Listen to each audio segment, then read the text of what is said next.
Students, हम लोग बात करेंगे सॉल्यूशन ऑफ लीनियर इक्वेशन। तो देखो लीनियर इक्वेशन क्या होता है। Linear equation in two variable, जैसे हमारे पास है x plus Y equal to 2। तो अब हमको क्या करना है कि मान लो हमने एक इक्वेशन मान लिया कोई, अब ये है क्या, ax plus B Y equal to C या ax प्लस बी वाई, अब इसको इधर लेके आ जाते तो प्लस सी के फॉर्म का हो गया। तो हमको क्या करना, जो हमारा ऐसा इक्वेशन होगा उसका हमको सोल्यूशन फाइंड करना है। तो सोल्यूशन देखो कैसे फाइंड करोगे। मान लो कि अगर आप कह रहे हो कि अगर आप x की वैल्यू क्या करो, 0 रखो, तो y की वैल्यू आपके पास क्या आ जाएगी। जब यहाँ 0 रखोगे तो आ जाएगा 0 प्लस वाई इक्वल टू क्या आ गया 2। अगर आप कह रहे हो कि x की वैल्यू क्या है 1 रख दो, तो यहाँ पे क्या आएगा 1 प्लस वाई इक्वल टू 2। यानी अगर आप 1 को दूसरी साइड लेके आओ, इधर सब्ट्रैक्ट करो तो क्या आ जाएगी वैल्यू 1 आ जाएगी। क्योंकि या इसको ऐसे कर सकते हो 2 माइनस 1 इक्वल टू 1 कर सकते हो, ठीक है।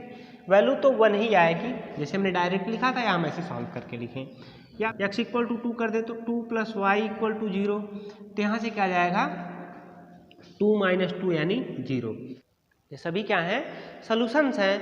यानी सॉल्यूशंस होते क्या हैं, वेरिएबल की वे वैल्यू जो क्या करें हमारे इक्वेशंस को सेटिस्फाई कर रहे हो। तो देखो अगर आप यहाँ 0 रखते हो, 0 टू 2 आ गया, 1 और 1 तो 1 प्लस 1 2 आ जाएगा। x क्या है 2y 0, तो यहाँ पे भी क्या आ जाएगा 2 आ जाएगा। तो अब ऐसे कितने सोल्यूशन आप फाइंड कर सकते हो। देखो आप x की बारी बारी से वैल्यूज रखते जाएंगे, हर वैल्यू के लिए y की एक क्या करेगी करस्पॉन्डिंग वैल्यू मिलेगी। तो हमें बोल सकते हैं कि किसी भी linear equation in two variable के पास इस तरह से कितने सोल्यूशन हो सकते हैं, इनफाइनाइट सोल्यूशंस हो सकते हैं। नोट्स देखो क्या होगा, a linear equation in two variable have या हैज लिख दो, has infinitely many solutions, infinitely many solutions. अब देखो यानी यही बोल सकते हो कि कोई भी linear equation in two variables है उसके पास क्या हो सकते हैं, इनफाइनाइट सॉल्यूशन हो सकते हैं। अब इनफाइनाइट सॉल्यूशन कैसे हो सकते हैं, देखो हमने यहाँ पे दिखाया आपको कि बारी बारी से आप x की वैल्यू रखते जा रहे हो, y की डिफरेंट वैल्यू मिलती जा रही है। यानी x की हर डिफरेंट वैल्यू के लिए y की एक डिफरेंट वैल्यू मिल रही है, तो वो हर वैल्यू क्या बनेंगी, एक सोल्यूशन बनेगी। और इस तरह से कितने सोल्यूशन लिख सकते हो, बहुत सारे सोल्यूशन। कितने सोल्यूशन, इनफाइनाइट सोल्यूशन लिख सकते हो। तो किसी भी linear equation in two variable के पास कितने सोल्यूशंस होते हैं, इनफाइनाइटली सोल्यूशंस होते हैं। देखो एक्सरसाइज 4.2 है, क्वेश्चन नंबर 1 करा which one of the following options is true and Y. देखो करा कि आपके पास एक इक्वेशन दिया गया y equal to 3x plus 5। अब इसके पास सोल्यूशन की बात हो जा रही है, तो देखो कैसे क्या करोगे आप। देखो यहाँ ये क्या है, जो हमारा इक्वेशन है इसके पास टू वेरिएबल्स हैं x और y, है ना। और x y टू वेरिएबल्स हैं, और ये है क्या, लीनियर इक्वेशन है। तो linear equation in two variable है इनफाइनाइटली मेनी सॉल्यूशंस, है ना। यानी इसका जो ऑप्शन होगा, ऑप्शन कौन सा, थर्ड सही होगा, infinitely many solutions. Infinitely many solution इसके पास होंगे, ठीक है। तो इस तरह से कोई भी linear equation in two variable होगा उसके पास क्या होंगे, इनफाइनाइट सॉल्यूशन होते हैं। देखो क्वेश्चन नंबर 2 हमारा क्या है, right 4 solutions for each of the following equations. जो हमारे पास नीचे इक्वेशन दिए गए हैं, जिनमें से हमने एक इक्वेशन लिखा 2x plus Y equal to 7। अब इन सभी के क्या करने, 4 सॉल्यूशंस लिखने हैं। तो देखो 4 सॉल्यूशंस कैसे लिखोगे आप, यहाँ से आप क्या लिख पाओगे कि y इक्वल टू, आप यहाँ देखो y की वैल्यू निकालो तो 2x दूसरी साइड चला जाएगा, तो y equal to 7 minus 2x हो जाएगा, ठीक है। अब आपको क्या करने, 4 सॉल्यूशंस लिखने हैं। तो अब आप बारी बारी से x की वैल्यू यहाँ से लिखते जाओ और y की वैल्यू आपको मिलती चली जाएगी। तो मान लो कि अगर आपके पास क्या है, x इक्वल टू 0 है, तो y क्या आ जाएगा, y equal to 7 minus 2 into 0। तो देखो 7 माइनस 2 इंटू 0 तो आ जाएगा 0, यानी वैल्यू क्या आ जाएगी 7, ठीक है। आगे देखो अगर आपके पास x की वैल्यू कितना है 1 है, तो y की वैल्यू क्या आ जाएगी 7 माइनस 2 इंटू 1, तो आ जाएगा 7 माइनस 2, यानी वैल्यू क्या आ जाएगी 5। देखो अब ये सभी सोल्यूशंस हैं, x equal to 0 y equal to 7, ऐसे सोल्यूशन बन रहा है, x equal to 1 y equal to 5। ऐसे आप देखो x की वैल्यू आप क्या करो 2 लिख दो, तो y की वैल्यू क्या आएगी 7 माइनस 2 इंटू 2, तो फिर क्या जाएगा 7 माइनस 4 इज इक्वल टू कितना है 3।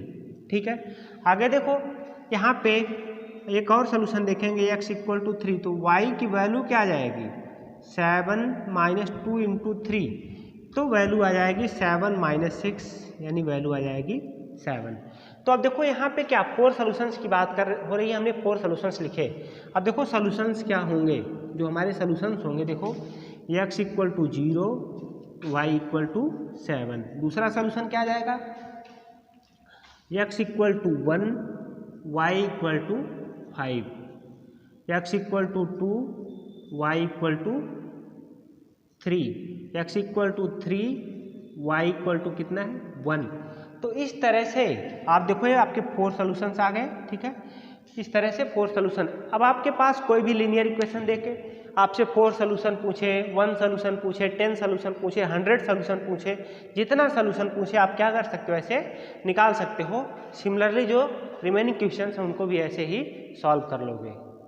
देखो क्वेश्चन क्या हमारा, check which of the following are solution of the equation x minus 2y equal to 4 and which are not. अब इनमें से चेक करना है, 5 पार्ट दिए गए हैं, है ना।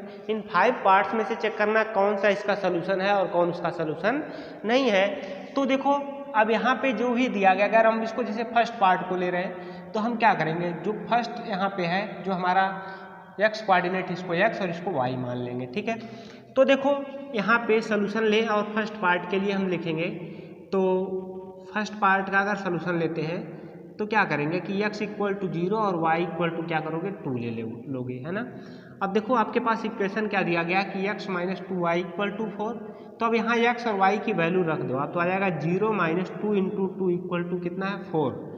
तो देखो अब ये क्या हो जाएगा 0, अब यहाँ पे ये तो 0 है और माइनस 2 इंटू 2 तो माइनस 4, और यहाँ पे 4, दोनों इक्वल नहीं है, इक्वल नहीं है, यानी लिख सकते हो hence 0,2 is not a solution of equation. जो आपका इक्वेशन है उसका सोल्यूशन नहीं है। जैसे मान लो हम अगर थर्ड पार्ट को ले लेते हैं, थर्ड पार्ट जैसे, तो यहाँ से क्या जाएगा x इक्वल टू 4 और y क्या जाएगा 0। तो अब आपके पास इक्वेशन क्या जाएगा, अब आप देखो इक्वेशन में वैल्यू रखोगे तो इक्वेशन है क्या आपका कि x minus 2y equal to 4, तो x की जगह पे आप क्या रखोगे 4 minus 2 into 0 is equal to 4। तो देखो वैल्यू क्या आ जाएगी 4 इक्वल टू 4, दोनों साइड इक्वल आ गई, hence 4,0 is a solution of the equation. जो गिवन इक्वेशन इसका क्या हो जाएगा सोल्यूशन हो जाएगा। अब सिमिलरली आप क्या कर सकते हो सबके लिए, आप चाहे देखो √2 4√2, आप इसको देख लो तो x की वैल्यू कितना आ जाएगी √2, y आ जाएगा 4√2।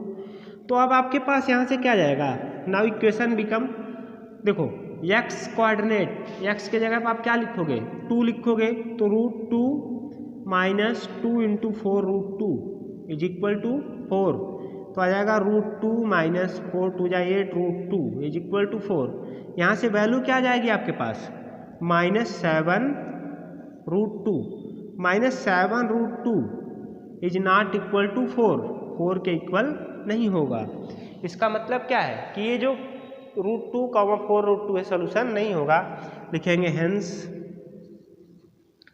√2, 4√2 is not a solution of equation.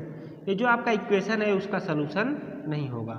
तो इस तरह से आप क्या कर सकते हो, सभी इक्वेशंस को बारी बारी से, जो हमारे पॉइंट्स दिए गए हैं 2 0, हमने 3 तो चेक ही कर दिया, फर्स्ट थर्ड और फोर्थ चेक कर दिया, अब आप थर्ड सेकंड और फिफ्थ को सिमिलरली चेक कर सकते हो।